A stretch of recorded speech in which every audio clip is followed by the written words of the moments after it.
వేములవాడ కోడెల మరణం తెలంగాణకు అరిష్టం.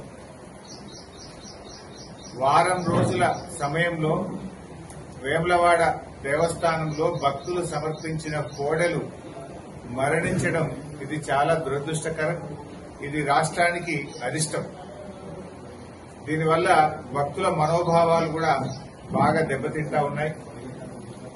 రోజు కోడెలు చనిపోతున్నా కూడా ప్రభుత్వంలో కనీసం చలనం లేదు, ప్రభుత్వం పట్టించుకోవడం లేదు. ఒక వారం రోజుల్లో 26 కోడెలు మరణించాయి. మరికొన్ని కోడెలు అనారోగ్యం పాలై చావు బతుకుల్లో కొట్టుమిట్టాడుతా ఉన్నాయి. అయినా ప్రభుత్వం వాటిని రక్షించే ప్రయత్నం కూడా ఈరోజు చేయడం లేదు. రేవంత్ రెడ్డి గారు ఇప్పటికే దేవుడి మీద ఒట్టు పెట్టి 15 ఆగస్టు కల్లా రుణమాఫీ చేస్తానని చెప్పి మాట తప్పడం వల్ల ఇవాళ తెలంగాణకు శాపంగా మారింది. దేవుడి మీద ఒట్టు పెట్టి మాట తప్పితే అది శాపంగా మారింది. ఇంకొక వైపు వేములవాడ దేవస్థానంలో కోడెలు మరణించడం ఈ రాష్ట్రానికి అరిష్టంగా మారుతా ఉంది.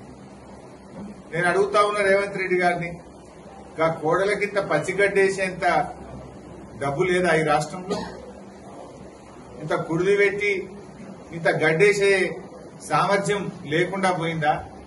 ఎందుకు వేములవాడ దేవాలయం మీద మీరు శీతకన్ను ప్రదర్శిస్తా ఉన్నారు?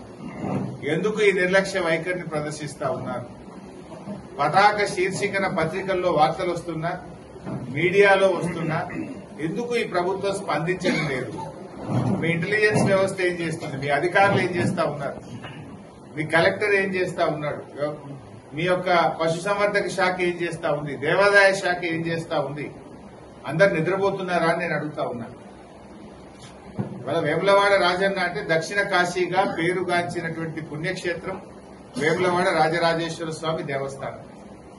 భక్తులు ఎంతో భక్తితో ఆ కోడెలను స్వామివారికి సమర్పిస్తూ ఉంటారు. ఇలా భక్తులు సమర్పించిన కోడెలను కాపాడలేని దుస్థితిలో ఈ రాష్ట్ర ప్రభుత్వం ఉంది.